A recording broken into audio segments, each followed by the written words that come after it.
प्रेम से बोलिए सप्त ऋषियों की जय। आप सभी भक्तों को ऋषि पंचमी की ढेर सारी शुभकामनाएं। आज आप सभी सुनेंगे ऋषि पंचमी व्रत की संपूर्ण व्रत कथा। भक्तों, भाद्र शुक्ल पंचमी को ऋषि पंचमी कहते हैं। इस व्रत को स्त्री पुरुष सभी पापों की निवृत्ति के लिए करते हैं।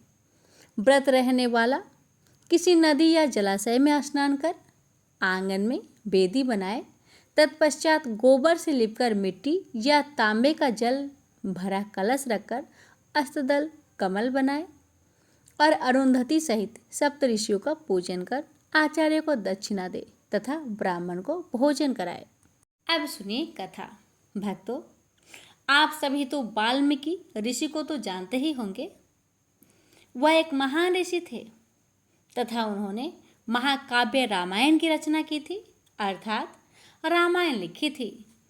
वाल्मीकि ऋषि का नाम रत्नाकर था।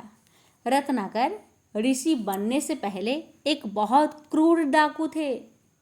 वह घने जंगल में छुपकर बैठता था।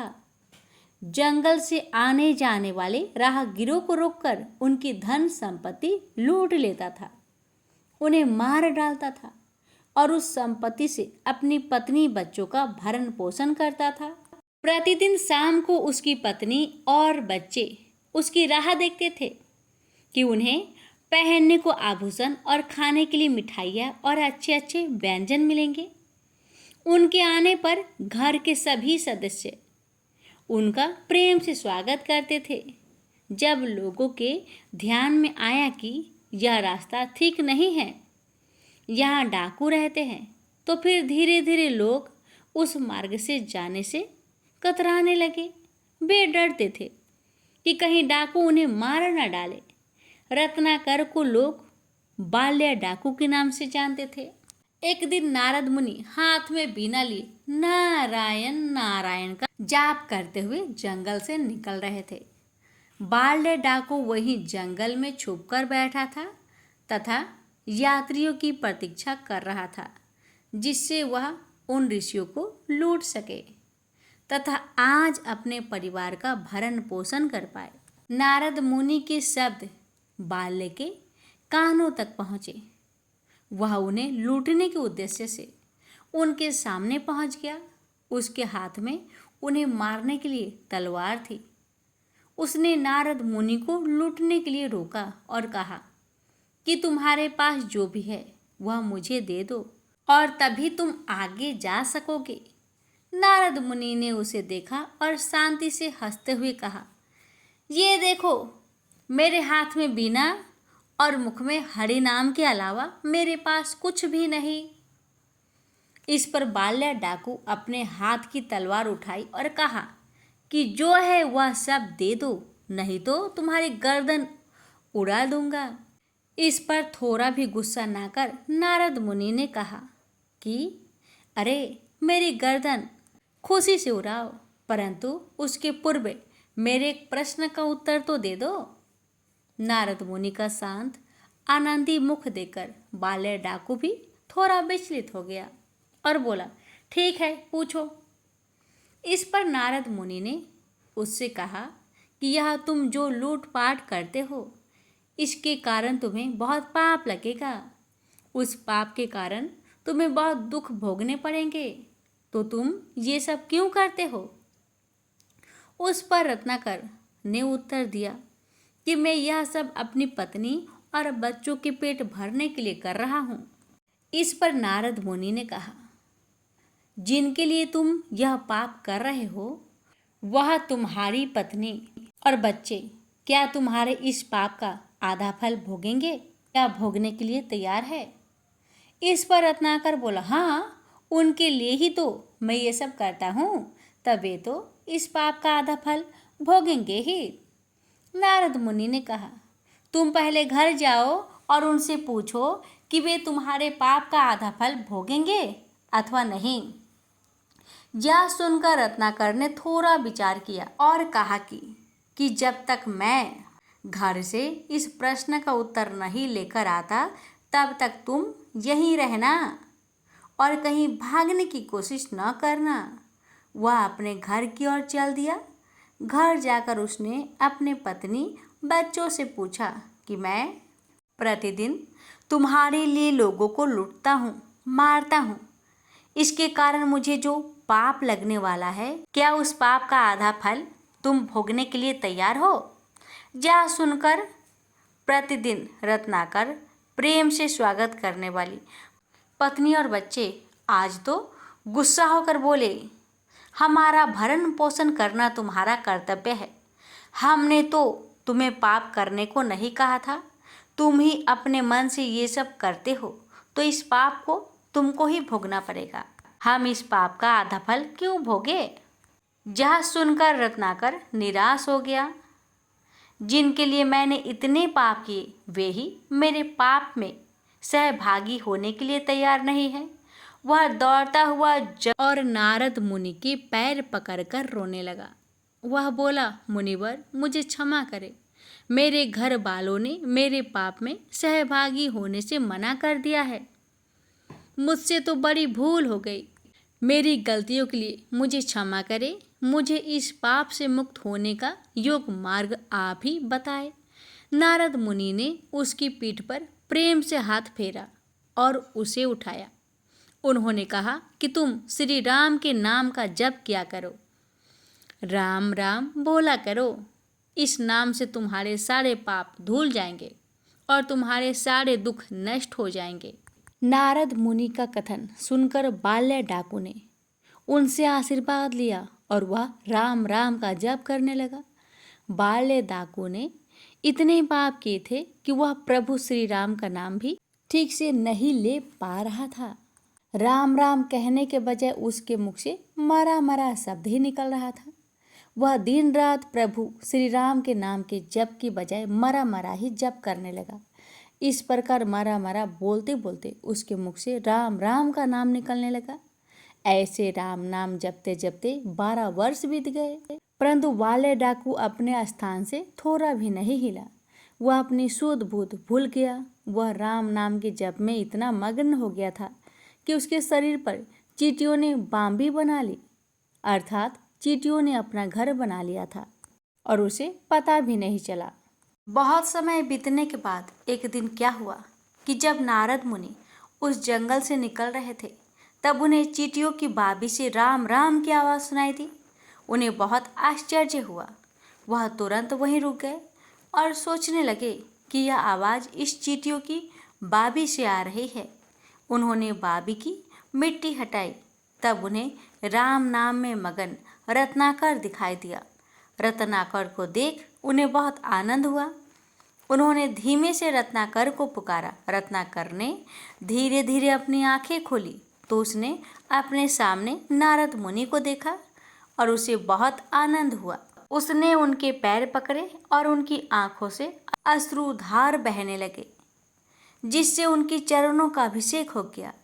नारद मुनि ने उनको उठाया और शांत करते हुए कहा कि उठो, अब से तुम डाकू नहीं, रत्नाकर नहीं, अब से सारे लोग तुम्हें वाल्मीकि ऋषि के नाम से जानेंगे। आगे जाकर वे वाल्मीकि ऋषि के नाम से प्रसिद्ध हो गए। प्रेम से बोलिए सप्त ऋषियों की जय। जय श्री राम। तो एक बार पृथ्वी पर जल वृष्टि न होने के कारण चारों ओर अकाल फैला हुआ था। सरिता, ताल तलैया और सरोवर सूख गए थे। कुओं में भी पानी नहीं रह गया था। कहीं भी हरियाली देखने को नहीं मिलती थी। मनुष्य, पशु और पंछी जल के अभाव में तड़प रहे थे। पर महर्षि गौतम के आश्रम पर उस भीषण अकाल का नाम निशान भी नहीं था। आश्रम के आसपास घनी हरियाली तो थी ही, सरोवर में भी स्वच्छ जल लहराया करता था। जब चारों ओर जल का अभाव हो गया तो दूर दूर के पशु पंछी सरोवर के पास आकर रहने लगे और सरोवर के पानी को पीकर सुख से जीवन बिताने लगे। मनुष्यों को भी जब उस सरोवर का पता चला तो झुंड के झुंड गौतम के पास पहुंचे और उनसे विनीत स्वर में बोले, ऋषिवर, हम सब पानी के बिना दुख पा रहे हैं। अनुमति दीजिए ताकि हम सब आपके सरोवर के जल का उपयोग कर सके। गौतम ने कहा, आश्रम आप सबका है, सरोवर भी आप सबका ही है। आप स्वतंत्रता पूर्वक सरोवर के जल का उपयोग कर सकते हैं। बस फिर क्या था, झुंड के झुंड लोग तरह तरह की सवारियों पर अपना सामान लादकर सरोवर के पास आकर बसने लगे। कुछ ही दिनों में सरोवर के आसपास चारों ओर अच्छा खासा नगर बस गया। सरोवर के जल से सबको नया जीवन मिलने लगा। सब गौतम के तप और त्याग की भूरी भूरी प्रशंसा करने लगे। पर मनुष्यों में कुछ ऐसे भी लोग थे जो दुष्ट प्रकृति के थे। उन्होंने जब जन जन के मुख से गौतम की प्रशंसा सुनी तो उनके कान में गौतम के प्रति ईर्ष्या अग्नि जल उठी। उन्हें गौतम की प्रशंसा नहीं सुहाई। वे कोई ऐसा उपाय सोचने लगे जिससे गौतम को नीचा दिखना पड़े। उनके इस प्रयत्न में कुछ ऋषि मुनि भी सम्मिलित हो गए। पर गौतम को नीचा दिखाना सरल काम नहीं था, क्योंकि वे बड़े निष्ठा से सदा मानव की भलाई में लगे रहते थे। जब दुष्ट स्वभाव के मनुष्यों का किसी तरह बस नहीं चला तो वे सब मिलकर गणपति की सेवा में उपस्थित हुए। सबने हाथ जोड़कर निवेदन किया, गणपति, ऋषि गौतम गर्व से फूलकर पथ भ्रष्ट हो रहे हैं। कोई ऐसा उपाय कीजिए जिससे उनका गर्व धूल में मिल जाए। गणपति ने कहा, आश्चर्य है, आप लोग गौतम के संबंध में मन में ऐसी धारणा रखते हैं। गौतम तो तप और त्याग की मूर्ति है। उन्होंने वरुण की उपासना करके उस स्वच्छ जल वाले सरोवर को प्राप्त किया। यदि आज वह सरोवर ना होता तो क्या आप लोग का जीवन सुरक्षित रह सकता था? पर उन दुष्ट मनुष्य के हृदय पर गणपति की बात का कुछ भी प्रभाव न पड़ा। वे अपनी बात पर अड़े रहे और प्रार्थना पूर्वक गणपति से आग्रह करते रहे। गणपति ने विवश होकर कहा, आप लोग नहीं मानते तो मैं कुछ करूंगा, लेकिन उससे आप लोग का ही अहित होगा। गणपति की बात सुनकर दुष्ट स्वभाव के सभी मनुष्य तुच्छ होकर अपने अपने घर को चले गए। एक दिन दोपहर के बाद गौतम अपने आश्रम की वाटिका में पुष्प के पौधे को सींच रहे थे। हठात एक दुबली पतली गाय वाटिका में घुसकर पौधे को खाने लगी। गौतम गाय को पकड़कर उसे अलग कर देना चाहते थे, पर जैसे ही उन्होंने गाय को हाथ लगाया, वह गाय गिर पड़ी और निष्प्राण हो गई। यह देख गौतम आश्चर्य में पड़ गए और गाय की ओर देखकर बोले, ओह, यह कैसा अनर्थ हो गया मुझसे। तभी गौतम के कानों में एक आवाज पड़ी, गौतम पापी है, गाय का हत्यारा है। गौतम ने पीछे मुड़कर देखा। बहुत से लोग खड़े थे। उनके साथ कुछ ऋषि मुनि भी थे। वे सम्मिलित स्वर में गौतम को पापी और हत्यारा घोषित कर रहे थे। चारों ओर गौतम की निंदा होने लगी। गौतम बहुत दुखी हुए। वे अपने पाप का प्रायश्चित करने के लिए अहत्या को साथ लेकर आश्रम छोड़कर चले गए। दुष्ट स्वभाव के मनुष्य बहुत खुश हुए। उनका मनचाहा पूरा हो गया था। गौतम एक वन में गए। वन के वृक्षों को काटकर उन्होंने एक कुटी बनाई और वहां रहकर तप करने लगे। अहत्या दिन रात उनकी सेवा में लगी रहती थी। तप करते हुए गौतम को बहुत दिन बीत गए। प्राय ऋषि मुनि भी वहां आया करते थे। उन्होंने गौतम से कहा, तब से गौ हत्या का पाप दूर नहीं होगा। यदि आप गौ हत्या के पाप से मुक्त होना चाहते हैं तो गंगा में स्नान कीजिए। पर गौतम गंगा में स्नान करे तो कैसे करे? गंगा तो वहां थी ही नहीं। गौतम गंगा को प्रकट करने के लिए भगवान शिव की आराधना करने लगे। गौतम के तप, त्याग और आराधना से भगवान शंकर प्रसन्न हुए। वे प्रकट होकर बोले, हे महामुने, मैं आपकी आराधना से प्रसन्न हूँ, बोलिए आपको क्या चाहिए। गौतम ने निवेदन किया, हे प्रभु, मुझे गौ हत्या का पाप लगा है, कृपा करके मुझे गंगा दीजिए, मैं गंगा में नहाकर पाप से मुक्त होना चाहता हूँ। भगवान शंकर मुस्कुराकर बोले, हे महामुने, आपको गौ हत्या का पाप नहीं लगा है, आपको छल का शिकार बनाया गया है। जिन्होंने आपके साथ साजिश रचा है उनका कभी भी कल्याण नहीं होगा, आप कोई और वर मांगे। गौतम ने कहा, हे प्रभु, जिन्होंने मेरे साथ छल किया है मैं तो उन्हें अपना परम हितैषी मानता हूँ। यदि उन्होंने मेरे साथ वैसा न किया होता तो आज मुझे आपके दर्शन का सौभाग्य कैसे मिल पाता। मुझे तो केवल गंगा दीजिए। गौतम के त्याग पर भगवान शिव और भी प्रसन्न हो उठे।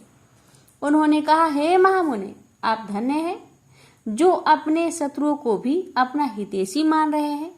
आपकी इच्छा अवश्य पूरी होगी, गंगा अब अवश्य प्रकट होगी। शिव के इस कथन पर गंगा जी प्रकट होकर बोली, मैं जल धारा के रूप में प्रकट होने के लिए तैयार हूँ, पर आपको भी मेरे साथ ही रहना पड़ेगा। शिव ने कहा, मैं बिना देवताओं के किसी जगह कैसे रह सकता हूँ। गौतम ने हाथ जोड़कर निवेदन किया, प्रभु, आप देवाधिदेव हैं, आप जहाँ रहेंगे देवता भी वहीं रहेंगे। गौतम के कथन पर शिव मुस्कुरा उठे। उनकी मुस्कुराहट के साथ ही साथ देवता वहां उपस्थित होने लगे। देवताओं ने कहा, हम अवश्य यहाँ रहेंगे, प्रकृति के रूप में निवास करेंगे, भांति भांति के फूल बनकर खिलेंगे, हरी हरी फसलों के रूप में लहराएंगे और हरी तमा के रूप में चारों ओर छा जाएंगे। देवताओं के कथन के साथ ही गंगा की जलधारा फूट उठी और हर हर ध्वनि के साथ लहराने लगी। उस जलधारा के प्रभाव से अकाल दूर हो गया, धरती तृप्त हो गई। गौतम के तप से प्रकट हुई उस जलधारा का नाम पड़ा गौतमी। कालांतर में गौतमी ही गोदावरी बन गई। प्रेम से बोलिए, हर हर महादेव। अब सुनेंगे ऋषि पंचमी की आरती।